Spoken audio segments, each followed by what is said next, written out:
Hello my dear friend, welcome back to your channel. तो आज की इस वीडियो में हम करने वाले हैं हमारे एक नए इंपॉर्टेंट इंटरेस्टिंग टॉपिक के बारे में, जो कि एग्जाम में काफ़ी बार आ चुका है। मैं उन्हीं टॉपिक्स में वीडियो बना रही हूँ जो रिपीटेड क्वेश्चन है, एग्जाम में काफ़ी बार आ चुके हैं।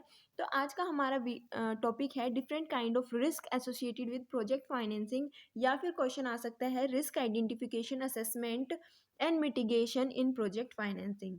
ठीक है, तो इस तरीके का क्वेश्चन आ सकता है। प्रोजेक्ट फाइनेंसिंग क्या होती है, क्या क्या रिक्वायरमेंट होती है प्रोजेक्ट फाइनेंसिंग की, या प्रोजेक्ट फाइनेंसिंग और कॉर्पोरेट फाइनेंसिंग में क्या डिफरेंस है। ये 3 क्वेश्चन भी बहुत ज़्यादा इंपॉर्टेंट थे। इन तीनों क्वेश्चन पे मैं वीडियो बना चुकी हूँ, अगर आपने नहीं देखी है तो वो जाके देख लेना। ठीक है, आज का हम टॉपिक स्टार्ट करते हैं।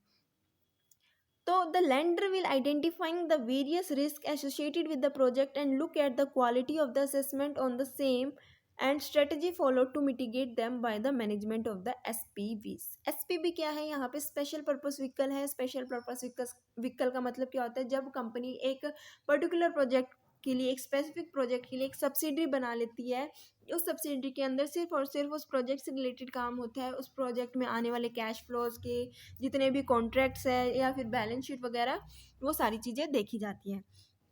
तो lenders will identifying the various risk associated with project. यहाँ पे कहा गया है कि क्या रिस्क एसोसिएट है, क्या रिस्क जुड़ा हुआ है प्रोजेक्ट फाइनेंसिंग के साथ। प्रोजेक्ट फाइनेंसिंग का जब भी हम यूज़ करते हैं, जब भी हम बात करते हैं, तो प्रोजेक्ट फाइनेंसिंग में फाइनेंसिंग जो भी होती है वो कौन करता है? लेंडर्स। यानी कि यहाँ पे लोन का यूज़ किया जाता है, डेट रेशियो यहाँ पे ज़्यादा होती है। तो लेंडर जो जो होते हैं, जो क्या करेंगे? लोन प्रोवाइड करेंगे किसी भी प्रोजेक्ट के लिए। तो यहाँ पे जो लेंडर है वो क्या करते हैं? यहाँ पे फ्यूचर में आने वाला कैश फ्लोज, ठीक है, या फिर उस प्रोजेक्ट के असेट्स को चेक करते हैं उस प्रोजेक्ट में इन्वेस्ट करने से पहले, और साथ ही साथ ये देखते हैं कि किस किस तरीके के रिस्क उस प्रोजेक्ट के साथ जुड़े हुए हैं। तो the lender will identifying the various risk associated with the project, ठीक है, and look at the quality of the assessment on the same and strategies follow to mitigate them by the management of the SPV. किस तरीके का risk है, ठीक है, उसको check करना, इवेल्युएट करना, और कौन कौन सी स्ट्रेटजी एक मैनेजमेंट यूज करता है, एसपीवी मैनेजमेंट यूज कर रहा है उस रिस्क को मिटिगेट करने के लिए, उस रिस्क को कम करने के लिए।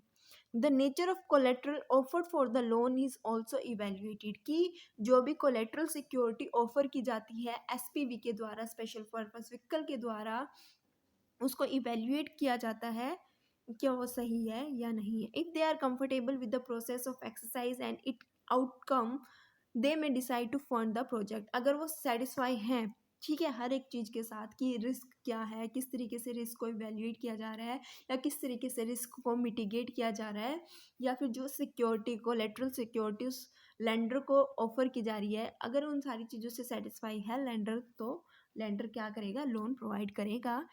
अदरवाइज वो फंड देने से रिफ्यूज कर देगा। Risk identification, assessment and mitigation is essential because the project does not have prior established credit record। Risk को आइडेंटिफाई करना, इवेल्युएट करना और उस रिस्क से बचना, मिटिगेट करना बहुत ज़्यादा ज़रूरी होता है, क्योंकि यहाँ पे पहले कोई रिकॉर्ड नहीं होता, कोई पास्ट हिस्ट्री नहीं होती, कोई पास्ट रिकॉर्ड नहीं होता। तो risk associated with the project are both the business risk and the financial risk. जो भी रिस्क एसोसिएट होता है, जुड़ा होता है किसी भी प्रोजेक्ट के साथ, वो बिजनेस रिस्क हो सकता है, फाइनेंशियल रिस्क होता है। आइए अब जानते हैं हम किस तरीके का रिस्क अराइज हो सकते हैं। सबसे पहला हमारा रिस्क है कंप्लीशन रिस्क। कंप्लीशन रिस्क क्या कहता है? The completion risk means that project may not be completed within the time and cost framework. Completion risk कहता है कि जो भी हमारा प्रोजेक्ट फाइनेंसिंग के केस में एक फिक्स टाइम पीरियड होता है, उस फिक्स टाइम पीरियड के अंदर हमें प्रोजेक्ट को कंप्लीट करना होता है। अगर प्रोजेक्ट, ये देखा जाता है कि the completion risk means that project may not be completed within the time and cost framework. Further, the project may turn out to be technical, not feasible and environmental friendly। ये है कि क्या project time पे complete हो जाएगा, जिस cost में का उस कॉस्ट में कंप्लीट हो जाएगा, क्या हमारा जो प्रोजेक्ट है वो टेक्निकली सही है, क्या इन्वायरमेंटल फ्रेंडली है, हमारे प्रोजेक्ट की वजह से इन्वायरमेंट में तो कोई नुकसान नहीं हो रहा है।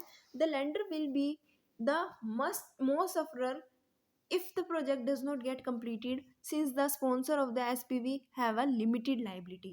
यानी कि जो लेंडर है, जो भी लोन प्रोवाइड करेगा, वो ज़्यादा सफ़र करेगा अगर प्रोजेक्ट टाइम पे कंप्लीट नहीं होता है, क्योंकि जो हमारा स्पॉन्सर होता है वो क्या करता है कि लेंडर को कहता है कि अगर सक्सेसफुली प्रोजेक्ट इम्प्लीमेंट नहीं हुआ तो तुम्हारी पेमेंट मैं अपने बैलेंस शीट में से दूंगा। तो जो हमारे स्पॉन्सर की बैलेंस शीट होती है, स्पॉन्सर की बैलेंस शीट क्या है, जो भी उस प्रोजेक्ट की जो बैलेंस शीट होती है, उस प्रोजेक्ट के अंदर जो भी हमारा प्रोजेक्ट के एसेट्स होते हैं वो सारी चीज़ें आएंगी। तो और वो जो स्पॉन्सर की बैलेंस शीट होती है वो लिमिटेड लाइबिलिटी होती है।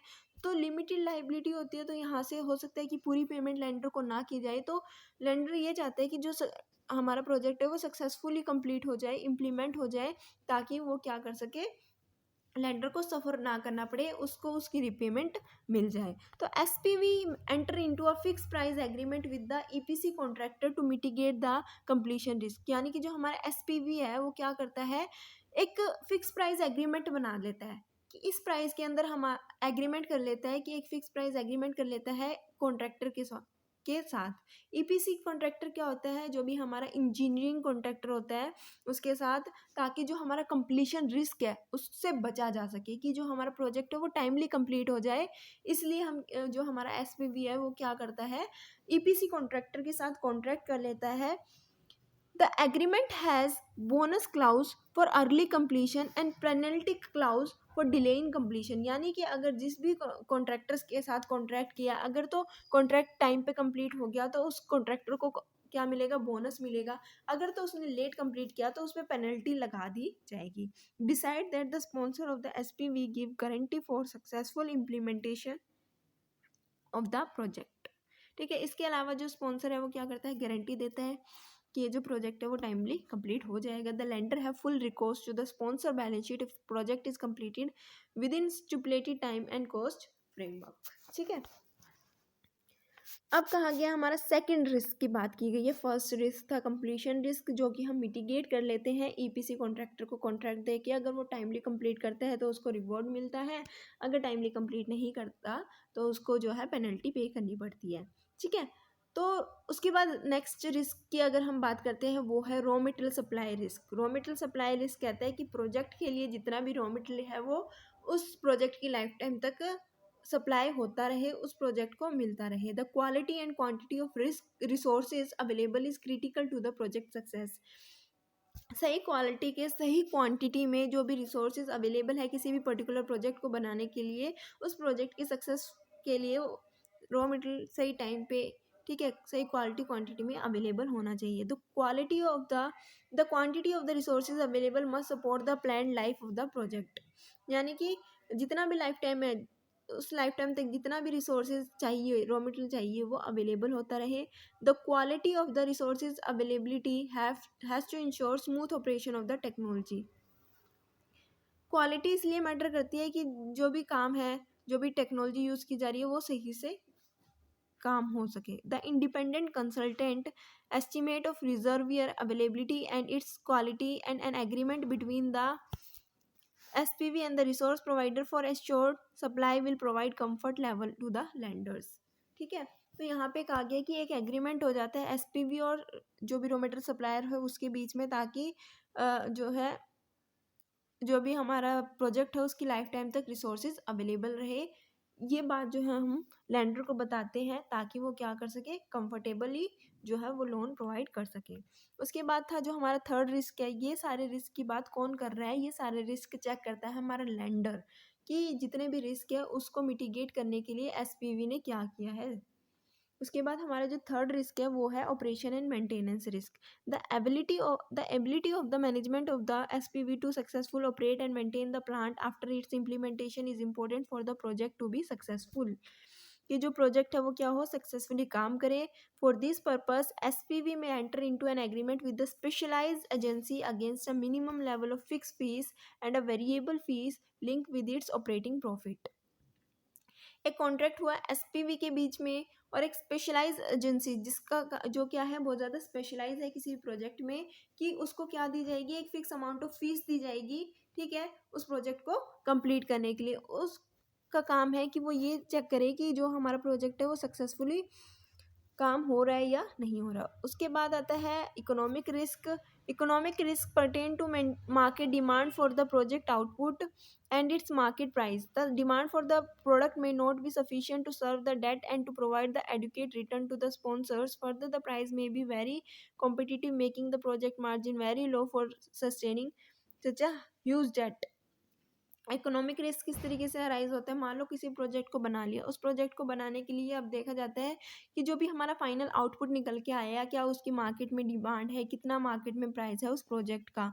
यानी कि अगर मार्केट में उसकी अच्छी से अच्छी डिमांड है तभी हम क्या करेंगे, जो भी हमने डेट ली है, ठीक है, जो भी हमने डेट सर्विस ली है, जो भी उस पर होने वाला इंटरेस्ट है, ठीक है, उसकी रिपेमेंट कर पाएंगे। जो भी हमारा स्पॉन्सर है उसने पैसा इन्वेस्ट किया वो भी रिटर्न चाहता है, उसको भी रिटर्न मिल पाएगा। अगर डिमांड अच्छी नहीं हुई है, मार्केट में प्राइस अच्छी नहीं हुआ, कंपटीशन ज़्यादा है, तो जो भी डेट ली है उसकी डेट पेमेंट नहीं हो पाएगी। तो इस रिस्क से बचने के लिए क्या किया जाता है, ऑफ टेक एग्रीमेंट कर लिया जाता है। ऑफ टेक एग्रीमेंट क्या होता है, agreement between the producer and the customer, ठीक है, कस्टमर और प्रोड्यूसर के बीच में एक एग्रीमेंट हो जाता है। तो the off take agreement with the customer over the life of the project for its entire output, कि भाई उस प्रोजेक्ट की एंटायर लाइफ में उनको उस आउटपुट को यूज़ करना पड़ेगा।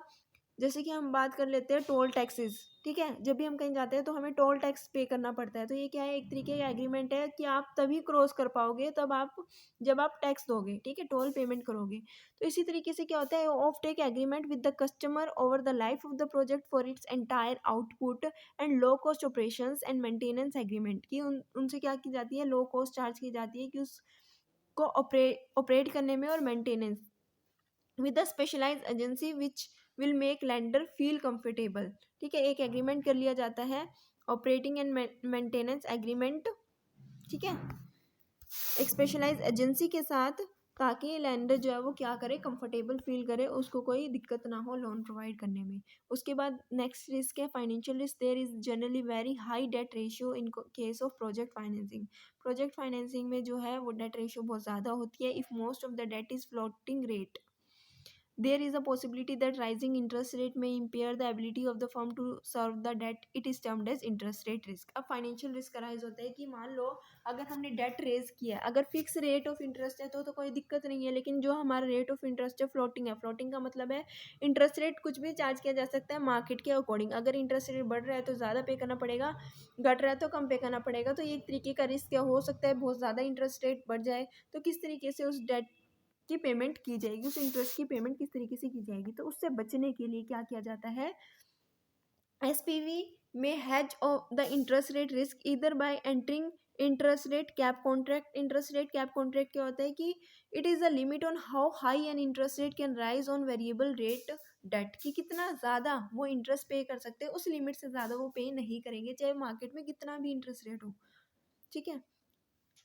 और इंटरेस्ट रेट स्वैप एग्रीमेंट, ठीक है, ये था हमारा फाइनेंशियल रिस्क। उसके बाद हम पढ़ते हैं हमारा करेंसी रिस्क। करेंसी रिस्क क्या होता है, this risk arise when the project cost and the revenue flow are in different currency say cost flow in US and the revenue flow are in the home currency. यानी कि जब cash flow different countries में है, ठीक है, cost flow जो है वो यूएसए में, कॉस्ट तो यूएसए की लग रही है लेकिन रिवेन्यू जो है वो हमारी होम करेंसी का है।